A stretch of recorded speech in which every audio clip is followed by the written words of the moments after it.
Tiger, the third of our stars this morning, Lionel.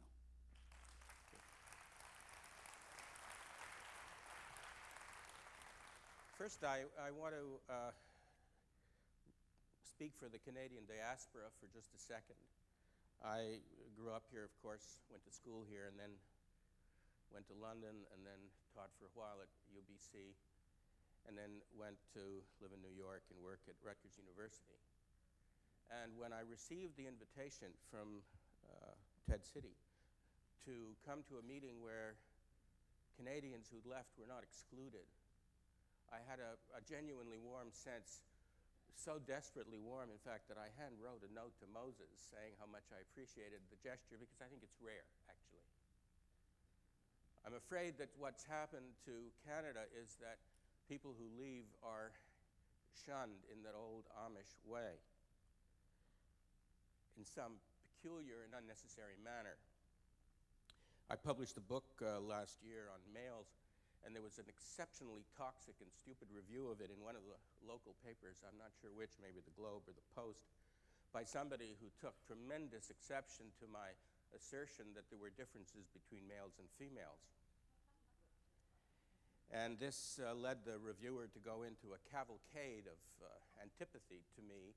And one of the things, however, that hurt, the rest of it was simple yak, but what hurt was when she, I think it was a she, defined me as a drainer.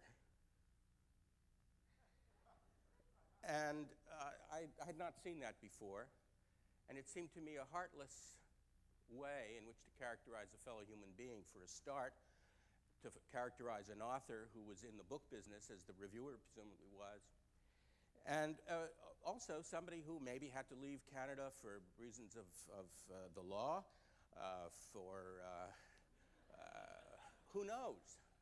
But the lack of sympathy was sharp, harsh, foolish, and unnecessary. And it seems to me that therefore this initiative has an implicit warmth which is very valuable, and I hope will extend the embrace of Canadians who are not in Canada more widely than I certainly have felt it in the past. Now, there may be a reason for that. When I graduated from the London Economics, I came to Toronto, and I was so naive, it was hilarious. I was being vetted for a possible job, and then they told me that they couldn't hire me because I wanted to do too many things. I was interested in this and interested in that, and that was not acceptable, so that didn't work out. And I've actually never, except for a job I had at the University of British Columbia for 5 years, about which more in a second, I've never been offered a job in Canada. And so if I'm a drainer, it's because the water's going downhill, and me too. I worked at British Columbia, had a wonderful time. It's a beautiful university, and I had good colleagues. But when I got a job offer at Rutgers University in New Jersey, and I went to speak to my boss, whom I adored, Harry Hawthorne, one of the great anthropologists of Canada. And Harry said, "I think you should go." And I said, "Why?" He said, "I think you should go." I didn't realize at the time he was telling me that I wouldn't be rehired because several of the members of my department felt I really should be in the medical faculty because I'm interested in biology. Well, I think Harry was right. I'm sorry to leave. Here I am. I'm back. The French Nobel Prize winner, Jacques Monod, wrote a book. One of the lines in it is, "Tout être vivant est aussi un fossile." Everything that lives is also a fossil. And amidst all the clatter of the new and the glamour of the coming and the vast enthusiasm for the click-clack of the future, let me just remind you, since this is a moviegoers or a movie session, that if we made a 2-hour movie to deal with human history when we were started evolving and as we are now, the time of the industrial age, the past 200 years, which are so signal and so liberating and glorious as we've been hearing, would pass by so quickly at the credits that it maybe would come into as quickly as the catering unit on the second unit that was in Corsica. We would hardly exist. So we are, as we heard from the cosmologist this morning, we're a real speck, not only physically in terms of the vastness of space, but in terms of the vastness of our history. So when you look in that mirror, you're the fossil. You're the genuine antique. And how does that get reflected? That gets reflected in each of us. When Norman Jewison talked about dying, dying is nature's risk management system for a kind of maintaining freshness in the overall system.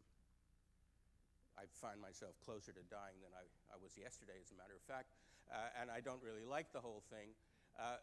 Nobody does, but there is, as Jewison pointed out, a kind of intrinsic nobility to the whole story. And surely, as he said, we should embrace it. As Spinoza said, freedom is the recognition of necessity. And if we see our necessity, and we grasp our necessity, and we embrace our necessity, then we enjoy what we have no choice but to be immersed in.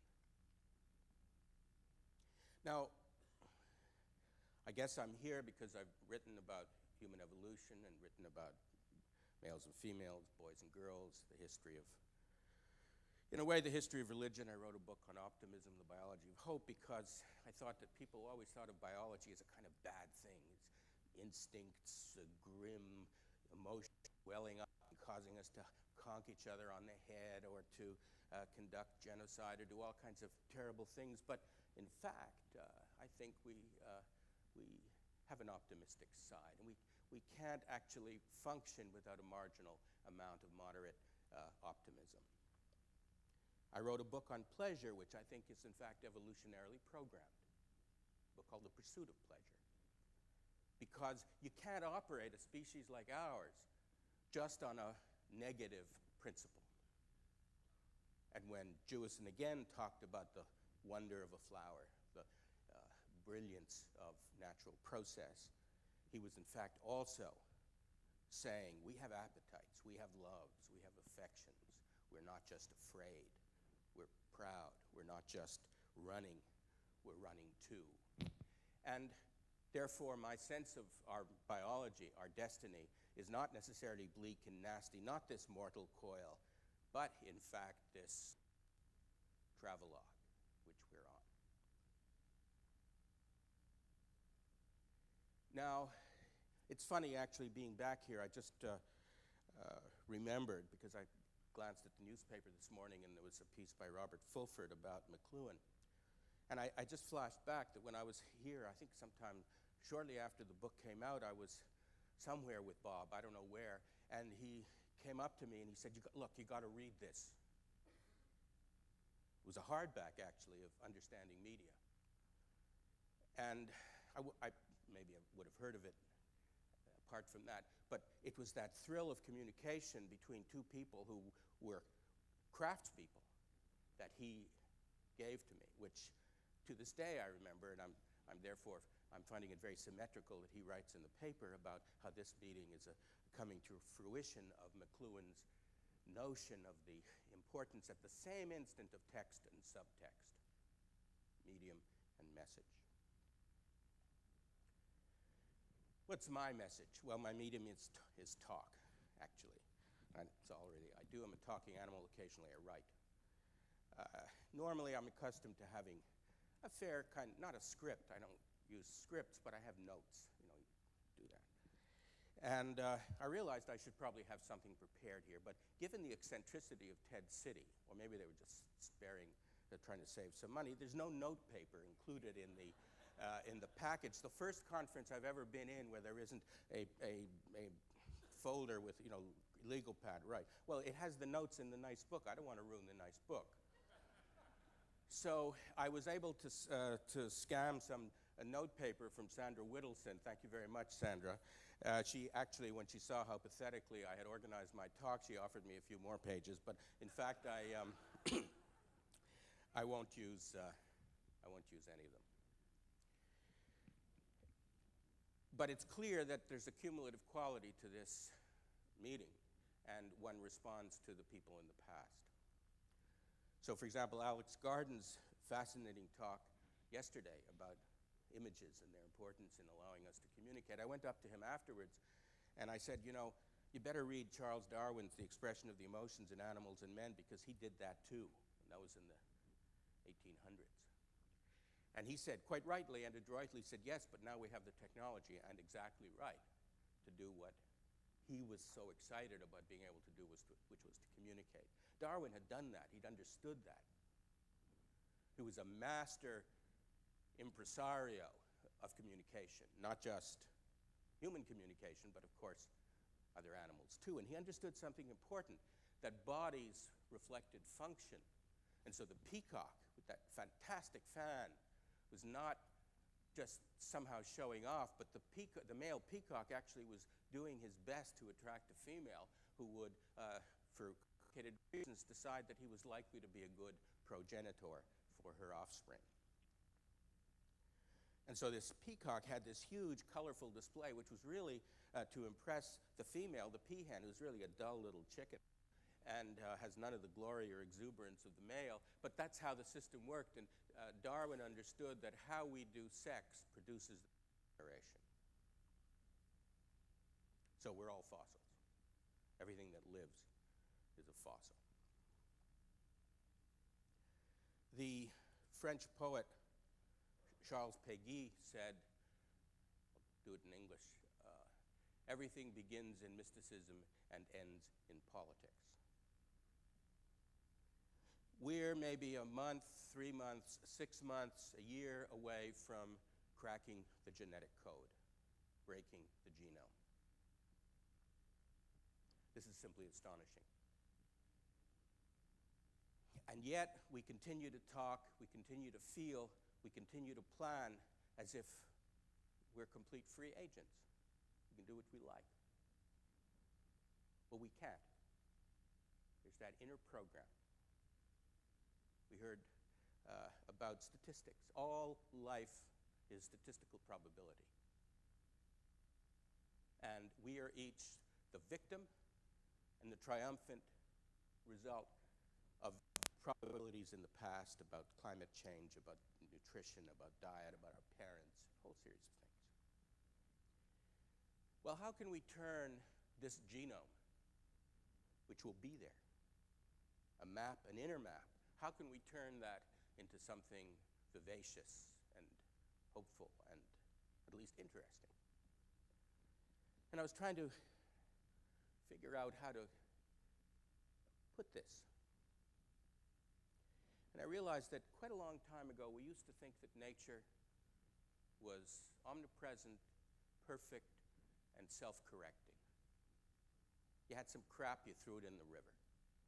You had some stink, you threw it in the air. You had some junk, you piled it up.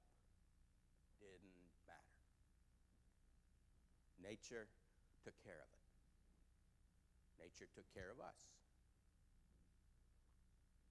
Rachel Carson wrote The Sea Around Us. Suddenly, as Joe McGinnis mentioned yesterday, suddenly we could see. It didn't just stay there, whatever we threw. It had its own life, its own molecular interaction with the environment, that nature was not, in fact, all forgiving, all helpful. We could screw it up, and we did. Thus was born the Ecology Movement. And so now, as we've heard, recycling is automatic. It may not work in quite the way we want. We still have too many packages. We still have too many things that we clearly don't need. It's patently obvious that any human being on Earth can go through life without a CD player that has 5 places. And yet everybody's now working incredibly hard in order to have just that level of consumer choice, which is reflected in what we call lifestyle. I tell my students, by the way, they're going to fail for 2 reasons. One is if they cheat, they're gone. Secondly, if they use the word lifestyle. And and what I find is that this so confuses them that they actually start paying attention in a way they might not otherwise do. So we're committed to this crap. You know, you either have a life or you have a style. It doesn't seem to me that you need to have one word to do them both. But in any case, how can we make use of this genome? How can we, and we shouldn't just assume that it's going to happen and nothing will be the result. There will have to be results, because we can begin, as a couple of doctors up the street here, we can insert genes into the body and affect other diseases. We can, we can begin, in fact, to do our own genomic work. We've understood we can't monkey with nature, and we're doing our best. It seems to me it's time for our attention to human nature, that we need an inner ecology. We have to, could I steal this water from the management? He's a big spender.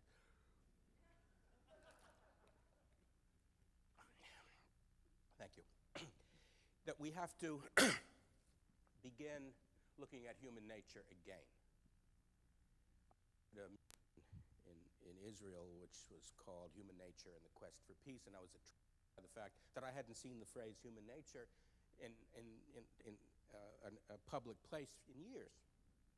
We're not supposed to have human nature. It's all postmodern, deconstructionist yak. Nothing exists, as my buddy and colleague at Rutgers, Robin Fox, says, if it walks like a duck, and it quacks like a duck, and it looks like a duck, it's the social construct of a duck.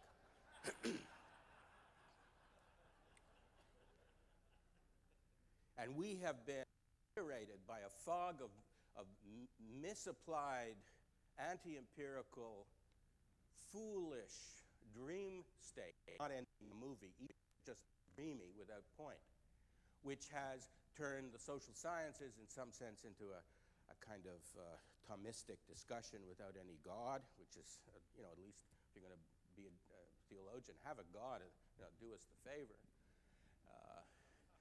All of this postmodernism is theology without God. It seems to me that it's not really a seemly way of operating. So this fortunately, we're coming through.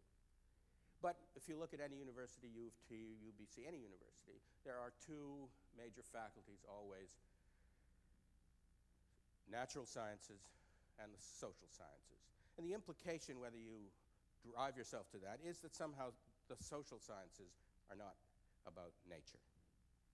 Wrong. They're about nature. They're about human nature. I'm interested in gender because I think that's the crispest and the most kind of colorful and apparent demonstration of human nature. I don't think they become boys and girls, men and women by reading magazines. Happens a lot more complexly than that. It's not just role models on television and all of that we now somehow hold to be our of our destiny. Not at all. Tout être vivant est aussi un fossile, but it's a living fossil in some sense. So again, human nature, a new ecology, an inner ecology, a new green movement, a green movement inside, not just outside. And at least we have with that an opportunity to begin to respect ourselves, to inspect ourselves, and to trust that these millions of years, these hundreds of thousands of generations of sexual selection, parenting, we just saw how difficult it was to raise a kid. Anyone who's been a parent knows that this is an astonishingly complicated responsibility, and yet people do it. And we have to begin to, again, respect ourselves by understanding that some of what we do is not what we ourselves create. We have to smell the flowers, smell what we smell like. Somehow, it seems time to redefine the relationship between the in and the out, and we should begin looking once more at this human nature issue. So I don't have anything else of, at least to me, compelling interest to say, except to remind us all, not about vulnerability, but about frailty. We're all frail. If 5 people had decided to stand up and walk out during my talk once they heard what I was going to do, I might have flustered, I might have blustered. I would be as frail as anyone else. As Norman Jewison, a celebrated director, said, nobody likes to be rejected. Well, life is a balance between trying and succeeding and failing.